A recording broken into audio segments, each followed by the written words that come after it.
ಎಲ್ಲರೂ ನೇರವಾಗಿ ಕೂತ್ಕೊಳ್ಳಿ. ನಮಸ್ಕಾರ ಮುದ್ರೆಗೆ ಬನ್ನಿ.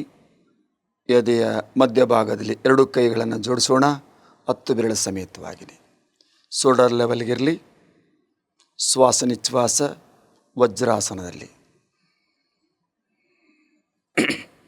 ಓಂಕಾರವನ್ನು ಉಚ್ಚರಿಸೋಣ.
ಹಸ್ತಗಳನ್ನು 10 ಬೆರಳು ಸೇರಿಸ್ಕೊಳ್ಳಿ. ಕಣ್ಣೆದುರಿಗೆ ಇಟ್ಕೊಳ್ಳೋಣ. ಕರಾಗ್ರೇ ವಸತೆ ಲಕ್ಷ್ಮೀ, ಕರಮಧ್ಯೆ ಸರಸ್ವತಿ, ಕರಮೂಲೆ ಸ್ಥಿತೆ ಗೌರಿ, ಪ್ರಭಾತೆ ಕರದರ್ಶನಂ. ನಮಸ್ಕಾರ ಸ್ಥಿತಿ.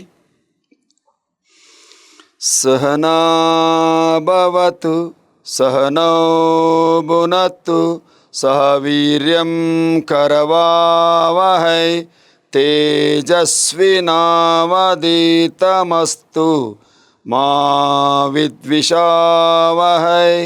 ಓಂ ಶಾಂತಿ ಶಾಂತಿ ಶಾಂತಿ. ಯೋಗೇನ ಚಿತ್ತಸ್ಯ ಪದೇನ ವಾಚಂ ಮಲಂ ಶರೀರಸ್ಯ ಚ ವೈದ್ಯಕೇನ ಯೋಪಾಕರೋತುಂ ಪ್ರವರಂ ಮುನೀನಾಂ ಪತಂಜಲಿಂ ಪ್ರಾಂಜಲಿಂ ಪ್ರಾಣತೋಸ್ಮಿ. ಓಂ ಶಾಂತಿ ಶಾಂತಿ ಶಾಂತಿ. ಭೂ ನಮಸ್ಕಾರ. ತಮ್ಮೆರಡೂ ಕೈಗಳನ್ನು ಹಿಂದೆ ಕಟ್ಟಿ ಆಗಿ ಎಣೆ ಸ್ಪರ್ಶವಾಗಲಿ ಭೂಮಿಗೆ. ಮತ್ತೆ ಮೇಲೆ ಬರೋಣ. ಹಸ್ತಗಳನ್ನು ಬಿಸಿ ಮಾಡೋಣ. ಬಂದ ಸ್ವಲ್ಪ ಶಾಖ ಮುಖದ ಮೇಲೆ ಹಾಗೆ ಆತ್ಮಿಕ ದೃಷ್ಟಿಯಿಂದ ಕಣ್ತಿರೋಣ. ಯೋಗ ಬಂಧುಗಳೇ, ಆರೋಗ್ಯವೇ ಭಾಗ್ಯವೆಂಬಂತೆ ನಮ್ಮ ಸಂಪತ್ತನ್ನು ನಾವು ಸಂಪಾದಿಸಿಕೊಳ್ಳೋಣ. ಒಂದು ಮಾತು ಬರ್ತದೆ, ಗೆಲುವು ಅಂತಕ್ಕಂಥದ್ದು ಸಾಧಕನಿಗೆ ಹೊರತು ಸೋಮಾರಿಗೆ ಅಲ್ಲ ಎಂತಕ್ಕಂಥದ್ದು. ಯಾರು ಪರಿಶ್ರಮ ಪಡ್ತಾರೋ ಅವರಿಗೆ ಫಲ ಇದ್ದೇ ಇರ್ತದೆ. ಈಗ ಒಂದು ಆಸನವನ್ನು ಹೊಟ್ಟೆ ಮೇಲೆ ಮಾಡ್ತಕ್ಕಂಥ ಆಸನ ಶಿರಸಬದ್ಧ ಹಸ್ತವಕ್ರಾಸನ. ಶಿರಸ್ಸ ಅಂದರೆ ಶಿರಸ್ಸು, ಬದ್ಧ ಅಂದರೆ ಭದ್ರವಾಗಿ, ಹಸ್ತ ಅಂದರೆ ಕೈಗಳು ಮತ್ತು ವಕ್ರ ಅಂದರೆ ಕ್ರಾಸ್.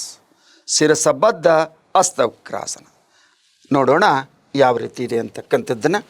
ಈ ರೀತಿಯ ಮಲಗ್ತೀವಿ ನಾವು ನೇರವಾಗಿ. ಹೊಟ್ಟೆ ಮೇಲೆ ಮಾಡ್ತಕ್ಕಂಥ ಆಸನವಿದು. ಈಗ ಮಲಗ್ತೀವಿ. ಕಾಲು ಸಾಕಷ್ಟು ಅಗಲಿಸ್ತೀವಿ. ಗಮನಿಸಿ, ಈ ಮೊಣಕೈ ಟಚ್ ಮಾಡಿ ಕಾಲನ್ನು ಅಲ್ಲಿ ತರ್ತೀವಿ. ನಮ್ಮ ಸೊಂಟದ ಭಾಗವನ್ನು ಕ್ರಾಸ್ ಮಾಡ್ತೀವಿ. ಮುಖ ಕ್ರಾಸ್ ಆಪೋಸಿಟ್. ಶಿರಸಬದ್ಧ ಹಸ್ತವಕ್ರಾಸನ. ಸರಳವಾದ ಉಸಿರಾಟ ಮತ್ತು ದೀರ್ಘವಾಗಿರಲಿ.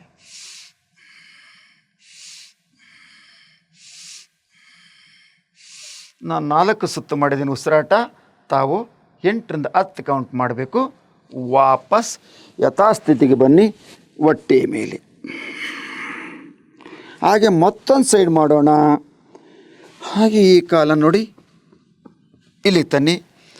ಕೈನ ಪೂರ್ತಿ ನೆಲಕ್ಕೆ ಸ್ಪರ್ಶ ಮಾಡಿ ನಿಮಗೆ ಗೊತ್ತಾಗ್ತದೆ ಸೊಂಟದ ಭಾಗದಲ್ಲಿರುವ ಕೊಬ್ಬು ಕರಗಲ್ಪಡ್ತದೆ. ಶಿರಸಬದ್ಧ ಹಸ್ತವಕ್ರಾಸನ.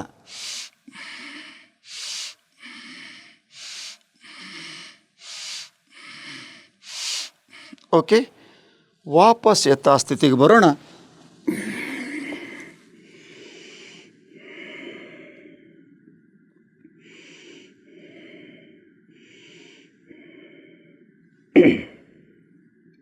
ಓಕೆ, ಹಾಗೆ ಮೇಲೆ ಬರೋಣ.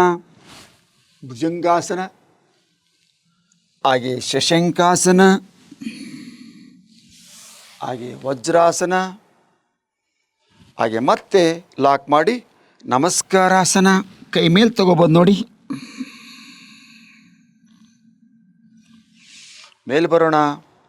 ಹಾಗೆ ಇಲ್ಲಿ ಮಣಿಕಂಠಾಸನ ಅಂತ ಗಮನಿಸಿ ಪಾದಗಳನ್ನು ಸೇರಿಸೋಣ, ಲಾಕ್ ಮಾಡೋಣ. ಕೈಗಳನ್ನು ಈ ಮಾಲಾಸನ ಅಂತಲೂ ಬಳಸ್ತಾರೆ.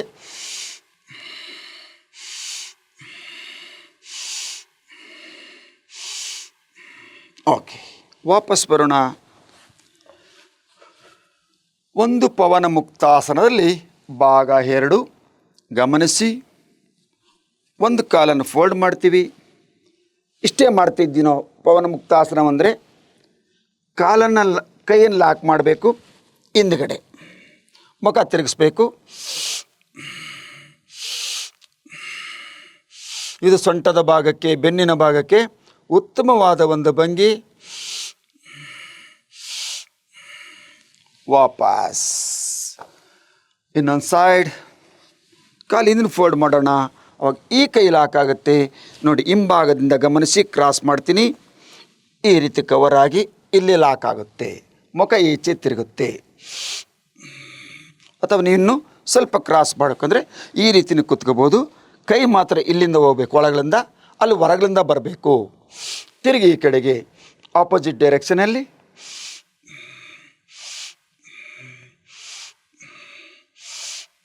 ಓಕೆ, ವಾಪಸ್ ರಿಲ್ಯಾಕ್ಸ್. ಪಾರ್ಕ್ಗಳಲ್ಲಿ ಕುಂತಿರ್ತಾರಲ್ಲ, ರಿಲ್ಯಾಕ್ಸೇಷನ್ಗೆ ಈ ರೀತಿ ಕುಂತಿರ್ತಾರೆ ಆಕಾಶವನ್ನು ನೋಡ್ತಾ. ಇದು ಸಿಟ್ಟಿಂಗಲ್ಲಿ ಶವಾಸನ. ಕತ್ತಿ ಕರೆ ಹಾಕ್ಬೋದು, ಅಥವಾ ಈ ಕಡೆಗಾರ ಹಾಕ್ಬೋದು, ಅಥವಾ ಹಿಂದಕ್ಕಾದರೂ ಜೋತ್ ಬೀಳಿಸ್ಬೋದು. ಕುಳಿತುಕೊಂಡೇ ಶವಾಸನ, ರಿಲ್ಯಾಕ್ಸ್ ಮಾಡಲಿಕ್ಕೋಸ್ಕರ. ಓಕೆ, ನೆಕ್ಸ್ಟ್ ಮಾಡೋಣ 2 ಆಸನಗಳನ್ನು. ಬಕ ಆಸನ ಮೊದಲನೇದು. ಬಕ ಪಕ್ಷಿಯನ್ನು ನೋಡಿದ್ದೀರಾ? ತನ್ನ 2 ತೆಳ್ಳನೆ ಕಾಲ ಮೇಲೆ ತನ್ನ ಇಡೀ ಬಾಡಿಯನ್ನು ಓರುತ್ತೆ. ಅದೇ ರೀತಿ ಗಮನಿಸಿ. ಇದನ್ನು ಸಹ ಒಂದು ಸರಿ ಈ ಕಡೆ ತೋರಿಸ್ತೀನಿ, ಒಂದು ಸಲ ಆಚೆ ತೋರಿಸ್ತೀನಿ ನೋಡಿ. ಈಗ ಕೂತ್ಕೋಬೇಕು. ಇಡೀ ನಮ್ಮ ಹೇಳಿದ್ನಲ್ಲ 78 kg ತೂಕ ಇದ್ದೀನಿ. ಹಸ್ತಗಳ ಮೇಲೆ ನಮ್ಮ ಭಾರ ಇರುತ್ತೆ. ಲಾಕ್ ಮಾಡ್ತೀವಿ ಈ ರೀತಿಯಾಗಿ. ನಿಧಾನವಾಗಿ ಗಮನಿಸಿ, ನಿಧಾನ ಕಾಲುಗಳನ್ನು ಮೇಲೆತ್ತಬೇಕು. ಸಾಕು ಅಂದಾಗ ವಾಪಸ್ ಬರಬೇಕು. ಅದನ್ನು ಈ ರೀತಿಯಾಗಿ ತೋರಿಸೋಣ ನೋಡಿ. ಕೈಗಳು ಪಿಲ್ಲರ್ ಕಂಬದಂತೆ ಗಟ್ಟಿ ಮುಟ್ಟಾಗ್ತವೆ. ಗಮನಿಸಿ.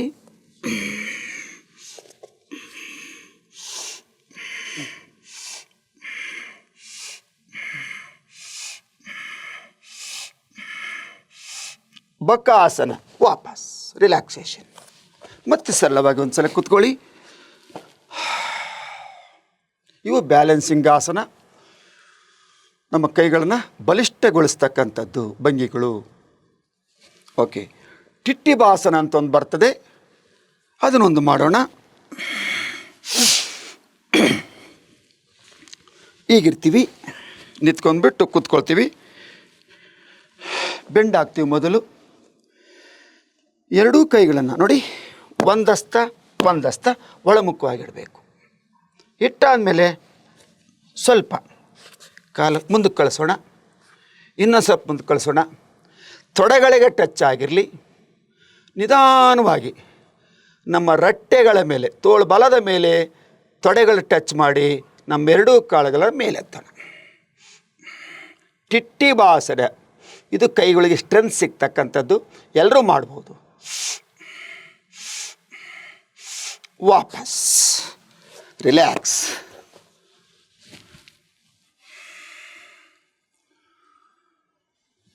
ವಜ್ರಾಸನದಲ್ಲಿ ಸರಳವಾದ ಉಸಿರಾಟ.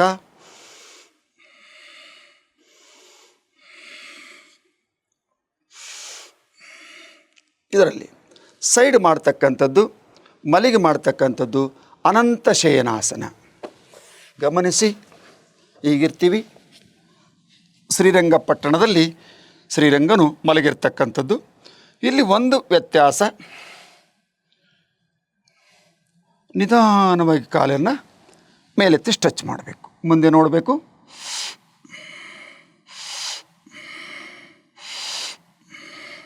ಅನಂತ ಶಯನಾಸನ. ಹಾಗೆ ವಾಪಸ್ ಮತ್ತೆ ಬರೋಣ. ಇನ್ನೊಂದು ಸೈಡ್ ಎಡಗಾಲನ ಮೇಲೆತ್ತೋಣ. ಈ ಕೈ ಇಲ್ಲಿ ಬರಬೇಕು, ನಮ್ಮ ಪಕ್ಯ ಕೆಳಗ ಭಾಗದಲ್ಲಿ ಕಾಲು ಹಿಡ್ಕೊಳ್ಳೋಣ, ಹೆಬ್ಬೆಟ್ಟು ಮೇಲೆ ನೋಡೋಣ, ಸ್ಟ್ರೆಚ್ ಮಾಡೋಣ.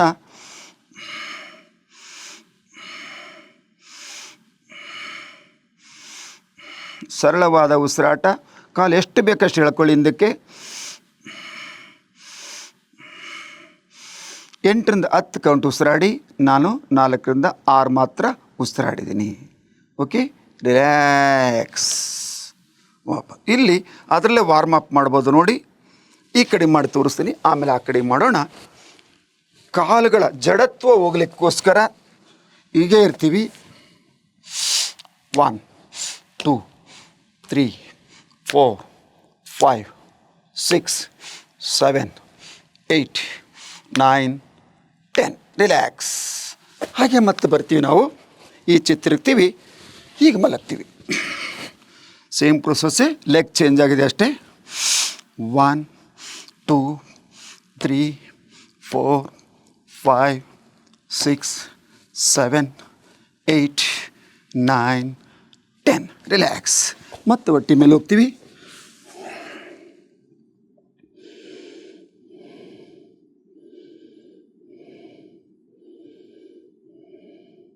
ಓಕೆ, ಮತ್ತೆ ಮೇಲೆ ಬರೋಣ.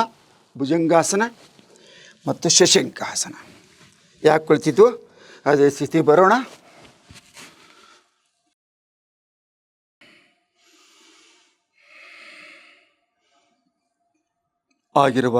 ಮಾಡಿರುವ ಆಸನಗಳನ್ನು ಮನಸ್ಸಿನೊಳಗೆ ಮೆಲುಕಾಕಿ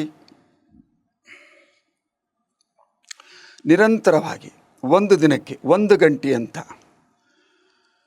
ನಾವು ಬೆಳಿಗ್ಗೆ ಆಗಲಿ ಸಂಜೆ ಆಗಲಿ ನಮಗೆ ಸಮಯವನ್ನು ಮಾಡಿಕೊಂಡು ಖಂಡಿತವಾಗಲೂ 1 ಅವರ್ 24 ಅವರ್ಸಲ್ಲಿ 1 ಗಂಟೆಗಳ ಕಾಲ ನಾವು ನಮಗಾಗಿ ಅನ್ನೋಕ್ಕಿಂತ ನನಗಾಗಿ ಆರೋಗ್ಯಕ್ಕೆ 1 ಗಂಟೆ ಮೀಸಲಿಟ್ಟರೆ ಖಂಡಿತವಾಗಲೂ ನಾವು ಸಮೃದ್ಧಿಯಾಗಿ ಆರೋಗ್ಯವನ್ನು ಪ್ರಾಪ್ತಿ ಮಾಡಿಕೊಳ್ಳುವುದರಲ್ಲಿ 2 ಮಾತಿಲ್ಲ. ಹಾಗಾಗಿ ಆರೋಗ್ಯವೇ ಭಾಗ್ಯ, ಹೆಲ್ತ್ ಈಸ್ ವೆಲ್ತ್ ಎಲ್ರಿಗೂ ಗೊತ್ತಿದೆ. ಆದರೆ ಇವತ್ತಿನ ಆಧುನಿಕ ಯುಗದಲ್ಲಿ ನಾವು ಸಾಕಷ್ಟು ಹಣದಿಂದ ಬಿದ್ದಿದ್ದೇವೆ, ಕೆಲಸ ಕಾರ್ಯಗಳಲ್ಲಿ ತೊಡಗುತ್ತೇವೆ. ನಮಗೆ ಕಾಯಿಲೆ ಬಂದಾಗ ಮಾತ್ರ ಆಸ್ಪತ್ರೆ ಡಾಕ್ಟ್ರ್ ನೆನಪು ಬರ್ತದೆ. ಹಾಗೆಷ್ಟು ಬೇಕಾದ್ರೂ ನಾವು ಖರ್ಚು ಮಾಡಿ ನಾವು ವಾಶ್ ಮಾಡೋಕ್ಕೆ ನೋಡ್ತೀವಿ. ಆಗಾಗಲೇ ಕಾಲ ಮಿಂಚಿರುತ್ತೆ. ಮಿಂಚಿದ ಕಾಲಕ್ಕೆ ಫಲವಿಲ್ಲ ಅಂತ ಹೇಳ್ತಾರೆ. ಅದಕ್ಕೋಸ್ಕರ ಇವತ್ತು ನಾವು ಚಿಂತಿಸೋದು ಬೇಡ, ಸಮಯ ಬಂದಿದೆ ಯೋಗಕ್ಕೆ. ಅದಕ್ಕೆ ಹೇಳ್ತಾರೆ ಒಂದು ಮಾತು, ಅಂಗ ಇಲ್ಲದೆ ಆರೋಗ್ಯ ಅಂತ ಬಳಸ್ತಾರೆ. ಏನಾಗಾದರೆ ಊಟ ತಿಂಡಿಗಳಲ್ಲಿ ಪಾನೀಯಗಳಲ್ಲಿ ನಾವು ತಿನ್ನುವ ಆಹಾರ, ಕುಡಿಯುವ ಪಾನೀಯ, ನಿದ್ರೆ ಇದೆಲ್ಲದಕ್ಕೂ ಸಹ ಒಂದು ವ್ಯವಸ್ಥಿತವಾದ ಜೀವನ ರೂಪಿಸ್ಕೊಂಡ್ರೆ ಖಂಡಿತವಾಗಲೂ ನಾವು ಡಾಕ್ಟ್ರಿಗೆ ಕೇಳಬೇಕಾಗ್ತದೆ, ಡಾಕ್ಟ್ರ್ ಹೇಗಿದ್ದೀರಾ ಅಂತ. ಅವರು ಆಶ್ಚರ್ಯಪಡಬೇಕು. ಕಾರಣ ನಾವು ಯೋಗಪಟು ಆಗಿರುವ ಕಾರಣ ಈ ಮಾತನ್ನು ಕೇಳಲಿಕ್ಕೆ ರೈಟ್ಸ್ ಇದೆ. ಅನೇಕ ಕಾಯಿಲೆಗಳಿಗೆ ರಾಮಬಾಣ ಈ ಒಂದು ನಮ್ಮ ಯೋಗ ಕೂಡಿ ಬಂದರೆ ಖಂಡಿತವಾಗಲೂ ಯೋಗಕ್ಕೆ ನಾವು ಬಂದೇ ಬರ್ತೀವಿ. ಅದಕ್ಕೆ ಸರ್ವಜ್ಞ ಹೇಳಿದರೆ, ಹಸಿಯದೆ ಉಣಬೇಡ, ಹಸಿದು ಮತ್ತಿರಬೇಡ, ಬಿಸಿ ಬೇಡ ತಂಗಳು ಬೇಡ, ವೈದ್ಯನ ಗೊಡವೆಯೇ ಬೇಡಂದ ಸರ್ವಜ್ಞ. ಅಂದ್ರೇನು? ಹಸಿದ ಮೇಲೆ ಹಸಿಯದೇ ಉಣಬೇಡ. ಸುಮ್ಮನೆ ಊಟಕ್ಕೆ ಟೈಮ್ ಆಯ್ತು ಅನ್ನೋದು, ಯಾರು ಕರೆದ್ರು ಅನ್ನೋದು, ಅದು ಊಟ ಮಾಡೋಕ್ಕೆ ಹೋಗಬೇಡ. ಹೊಟ್ಟೆ ಹಸ್ತಿದ್ರೆ ಮಾತ್ರ ಊಟ ಮಾಡು. ಹಸಿಯದೇ ಉಣಬೇಡ. ಹಸಿದ ಮೇಲೆ ಮತ್ತೆ ಹಾಗೆ ಉಪವಾಸ ಇರಬೇಡ, ಗ್ಯಾಸ್ಟ್ರಿಕ್ ಅಸಿಡಿಟಿ ಆಗುತ್ತೆ. ಬಿಸಿ ಬೇಡ, ತಂಗಳ ಬೇಡ. ಬಿಸಿ ಬಿಸಿಯಾದ ಉಣಬೇಕು? ನೋ. ಹಂಗೆ ಸುಡೋದನ್ನು ಬೇಡ, ತಂಗಳದನ್ನು ಬೇಡ. ಬಿಸಿ ಬೇಡ, ತಂಗಳು ಬೇಡ. ವೈದ್ಯನ ಸಂಘವೇ ಬೇಡಂದ ಸರ್ವಜ್ಞ. ಹಾಗಾಗಿ ನಮ್ಮ ಆರೋಗ್ಯವನ್ನು ನಮ್ಮ ಕೈಲಿಟ್ಟುಕೊಳ್ಳೋಣ ಎನ್ನುವ ಮಾತಿನೊಂದಿಗೆ ನಿಮ್ಮೆಲ್ಲರಿಗೂ ಕೊನೆಯಲ್ಲಿ ಗುರುವನ್ನು ಸ್ಮರಣೆ ಮಾಡಿಕೊಳ್ಳೋಣ. ಒಬ್ಬ ಗುರು ಬೇಕೇ ಬೇಕಾಗ್ತದೆ. ಪ್ರತಿಯೊಂದಕ್ಕೂ ರಾಮನಿಗೆ ಗುರು ಇದ್ದರು, ಕೃಷ್ಣನಿಗೆ ಗುರು ಇದ್ದರು. ಹಾಗಾಗಿ ನಾವು ಸಹ ಗುರುಗಳಿಗೆ ವಂದನೆಗಳನ್ನು ಸಲ್ಲಿಸೋಣ. ನಮಸ್ಕಾರ ಸ್ಥಿತಿಯಲ್ಲಿ. ಓಂ ಗುರು ಬ್ರಹ್ಮ ಗುರುರ್ವಿಷ್ಣು ಗುರುದೇವೋ ಮಹೇಶ್ವರ ಗುರು ಸಾಕ್ಷಾತ್ ಪರಬ್ರಹ್ಮ ತಸ್ಮೈ ಶ್ರೀ ಗುರುವೇ ನಮಃ. ಓಂ ಶಾಂತಿ ಶಾಂತಿ ಶಾಂತಿ. ಲೋಕಕ್ಕೋಸ್ಕರ ನಾವು ಎಲ್ಲರನ್ನೂ ಸುಖವಾಗಿಡಲನ್ನು ಪ್ರಾರ್ಥನೆಯನ್ನು ಮಾಡೋಣ. ಆ ಲೋಕದಲ್ಲಿ ನಾವು ಒಬ್ಬರಾಗಿರ್ತೀವಿ. ಅನ್ಯರ ಬಗ್ಗೆ ನಾವು ಶುಭ ಸಂಕಲ್ಪವನ್ನು ಮಾಡಿದಾಗ ಅದು ನಮಗೆ ಬರುತ್ತೆ. ಹಾಗಾಗಿ ಶ್ಲೋಕ: ಲೋಕ ಸಮಸ್ತ ಸುಖಿನೋ ಭವಂತು, ಲೋಕ ಸಮಸ್ತ ಸುಖಿನೋ ಭವಂತು, ಲೋಕ ಸಮಸ್ತ ಸುಖಿನೋ ಭವಂತು. ಓಂ ಶಾಂತಿ ಶಾಂತಿ ಶಾಂತಿ. ಎಲ್ರಿಗೂ ಧನ್ಯವಾದಗಳು. ನಮಸ್ಕಾರ.